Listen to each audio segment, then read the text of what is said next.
how to pass your Nebosh open book exam. There are definite techniques with this that I'm going to share with you. By now you should have actually got your scenario. You should have read through it and had a look at it and seen certain pieces of information from it and be quite familiar with it. To learn is how to understand the actual scenario, how to understand the question, why you should make an answer plan and how that's actually going to help you structure your answer when you write it down. And then you're also going to learn how to write your answers. You're also going to learn how to reference your answers and why you don't have to answer the questions in order and how it helps you not to do so if you find that heart failure question. We're also going to have a look at the word count, and we're going to have a look to see how that word count helps you taking or making sure that you have the right amount of information in your particular answers.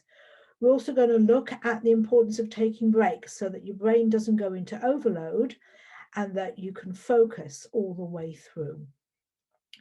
We're also going to look at how crucial it is to reread your answers and to check the information, to go back and look at your answer plan and to make sure that you haven't repeated the same thing in a different way in the same question, because then you'll just lose the marks. We call that an AA, that the marks have already been awarded. And if they've already been awarded once, you can't get them again for the same thing. Let's have a look at the actual scenario. You get different types of scenarios, and you're more than likely going to get one that you are not familiar with, a situation that you think, I know nothing about this.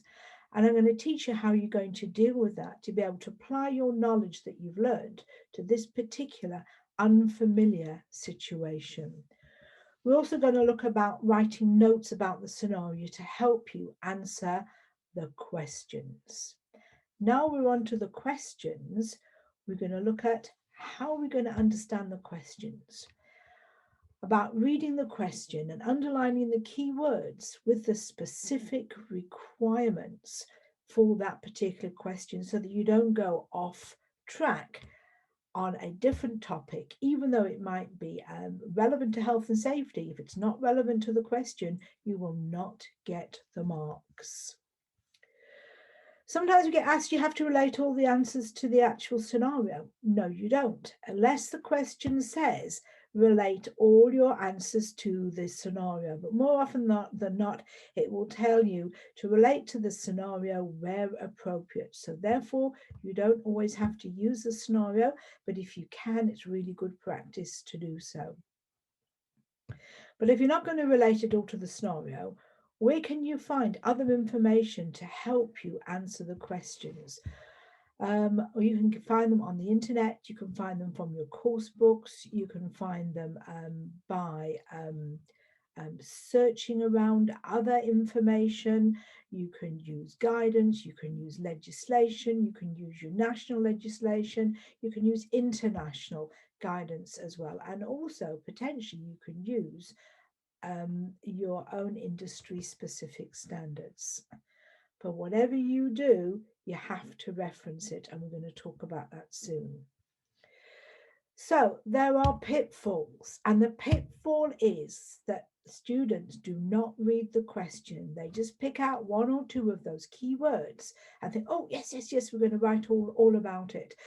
For a really good example is contractors one. So you see the word contractors competence, and then you go all down the area of contractor competence, when in actual fact the question asked you, how do you select the right contractor and how do you keep them safe on site?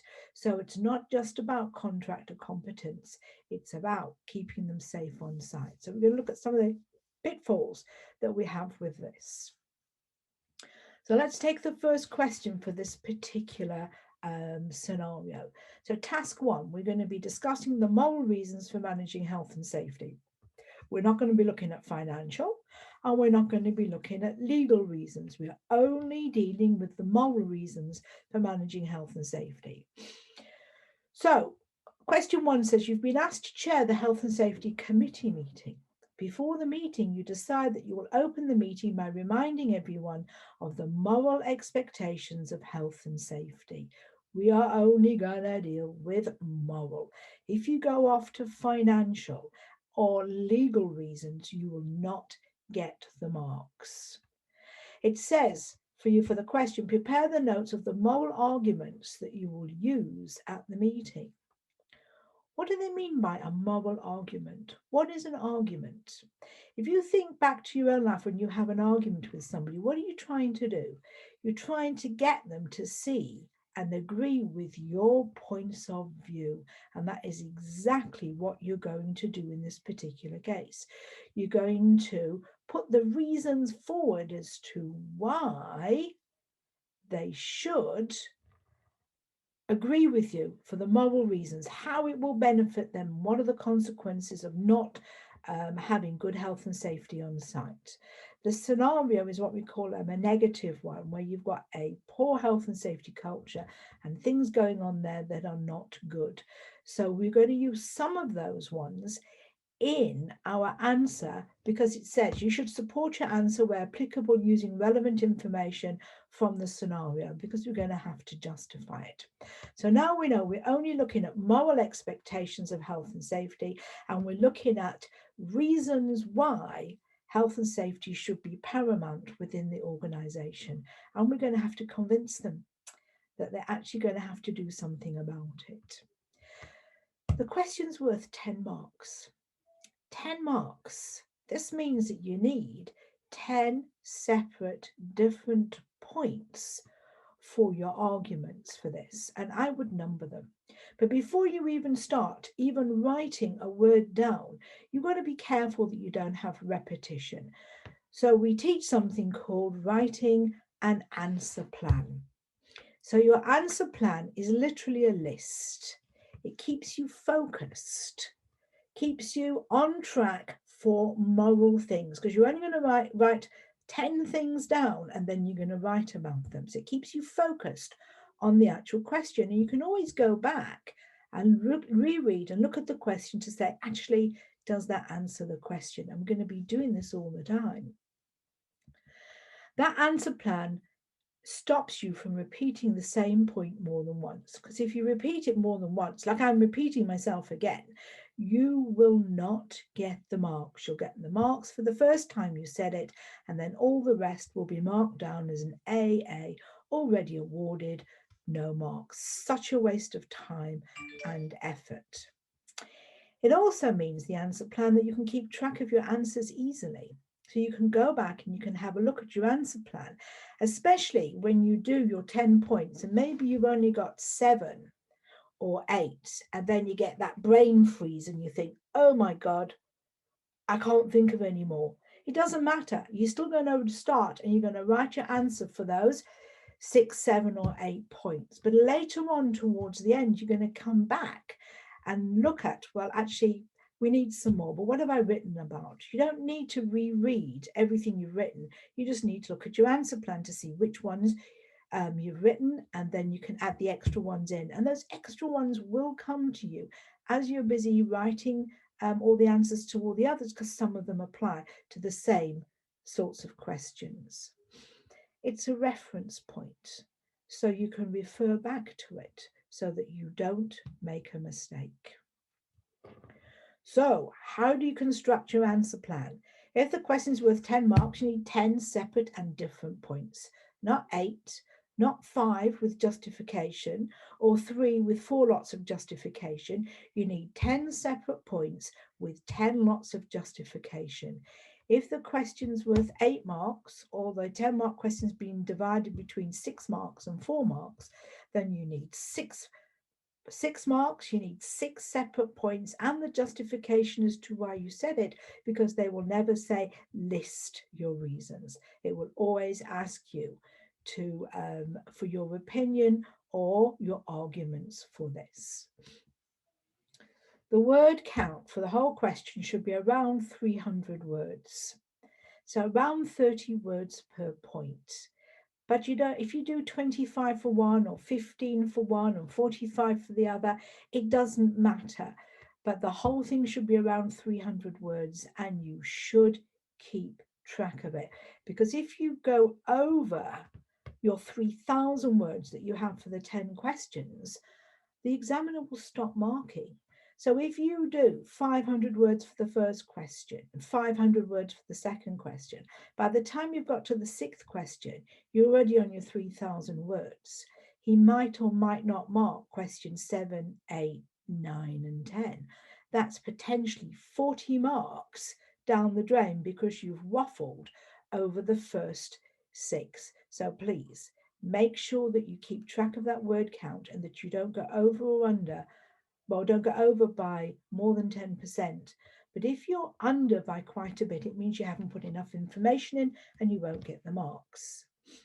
So your answer plan is just a short list, and in effect, it's an aide de memoire, just to remind you the sorts of things that you need to be writing about, so that it's like a cheat list more than anything else. The detail is in your answer, not in your plan. So do not write essays in your plan. Keep it short and sweet, probably no more than 30 words. Number each point. If you don't have 10 points, start writing the answers for the ones you do have. You can come back later and add in more answers if you can. And you should have time because you've got 24 hours to do this. So let's take our first question. So let's go back and look at it again. What did it say? It says, discuss the moral arguments. Prepare notes for the moral arguments you will use at the meeting. What meeting? The health and safety meeting that has been agreed beforehand. So let's go and have a look at them. Right, so for my first one, a moral reason why you must have health and safety or improve health and safety, it keeps people safe. That's my first one. My second one is it's the right thing to do. That is the right thing to do. It's a moral reason. It keeps the workforce happy. That stops arguments. And I'm going to relate my answer to the scenario, because the scenario, there was an argument in the car park where two people were pretty aggressive with each other. That's not a good thing for people to be doing. Society has expectations that the company has good health and safety. They expect people to go to work and to remain safe. It stops civil claims. Civil claims are moral things that people are moral reasons why people will claim, because a civil claim is that the employer has not kept his moral obligations to keep people safe. There are legal ones, but we're not going to talk about those ones because this is not about legal. So it stops injured employees from claiming. It keeps a reputation good. Reputation, we know financially and legally it does, but morally as well, because what it does is it means that it becomes a good company for people to work for. They know they're going to go there and stay safe. It creates jobs, because if you've got good health and safety, the company potentially will expand. It creates jobs. It improves worker morale. It keeps them, as we say, happy, but it also keeps them working safely, keeps them understanding what their responsibilities are, and how it keeps everybody else safe. And we have worker expectations that they expect to go to work and still remain safe as when they came in the morning, and will go home or at the beginning of the shift at the end of their shift. So that is an answer plan for sample question number 1. We've got 10 points. Nowhere have we mentioned anything about legal or financial. This is all moral reasons for health and safety. So now we've got them. Now we've got to argue them. We've got to give our arguments. What are those arguments? And those arguments are going to be in the answer. So how to write your answer? Same thing, number each point, and tick them off your plan when you have written it, so that you don't accidentally go back and write the same thing. And keep your answer plan next to you for every question. Work with a pen and tick it off as you do it. Make sure each point is evidenced and answers the question. So you can make sure you've said it's a happy workforce. How does it keep the workforce happy? That's your evidence. That's where you'll get the marks for it. And we know that it answers the question. We're going to go back at the end and check, does that particular answer the question, or have we gone off track? Check that the answer is relevant to that particular question.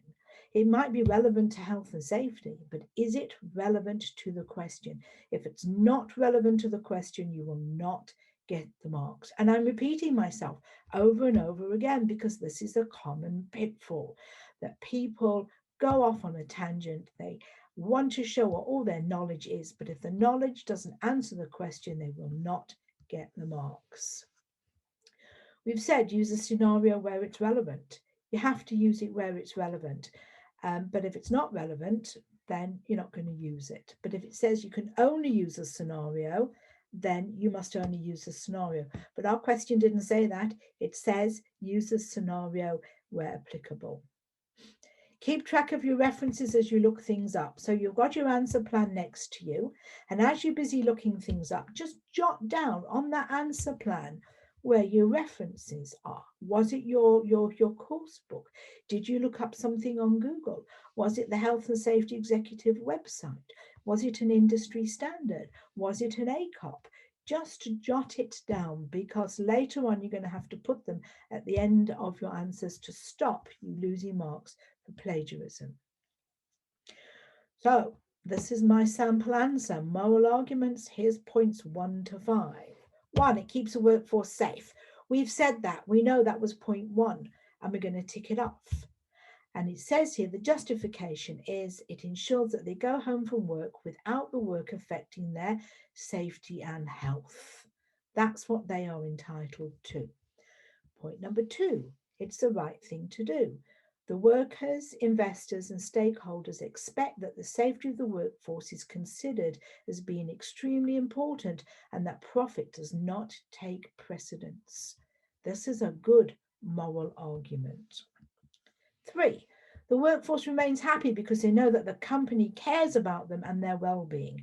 So the workforce is happy, is what we said in our plan. The evidence is because they know that the company cares about them and their well-being. 4, it stops arguments and conflict between the workers.